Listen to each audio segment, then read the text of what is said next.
নিজের উপরে বিশ্বাস রাখাটা অত্যন্ত জরুরি। তো আমি চলে আসছি, আমি দেখবো ওরা কীভাবে কাজ করছে, কাজটা ঠিক আছে কি না দেখার জন্য চলে আসছি। তো একটা ওয়াল করার পরে আমি এখন গজ দিয়া সুতা গজ দিয়ে দেখতে আসছি যে প্লাস্টারটা ঠিক আছে কি না। তো দেখলাম এই ওয়ালটা মোটামুটি প্লাস্টার ঠিক আছে, মিস্ত্রি বলতেছে না ঠিক আছে ওকে, আমি বলছি না ঠিক আছে ওকে, সমস্যা নাই।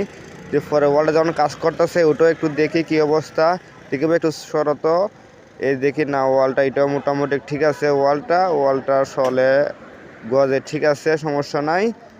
তো এইভাবে কাজ মাঝে মাঝে চেক করতে হয়। তখন আমি তার বললাম যে কাজটা করো, সুন্দর করে কাজ করবাই, সুন্দর করে কাজ করলে ভালো, ঠিক আছে তোমার আমি বকশিস দিব, তুমি কাজটা সুন্দর করে করো। সাথে আসছে একজন হেল্পার, তাকে বলছি যে তুমি কি করছো, সে আমার বলতেছে যে আমি ওইটা করছি ওইটা করছি, সে অনেক কিছু আমার বুঝাইতেছে কাজটা এভাবে সুন্দর করে করছি, হ্যাঁ করছে কইতেছে আমার, আমি যে ঠিক আছে ওকে। তো ধন্যবাদ, সুন্দর করে কাজ করবো, ভালো থাকো সুস্থ থাকো, এই ওয়ালটা প্লাস্টার করে দিবা সব। তো আমি সবাই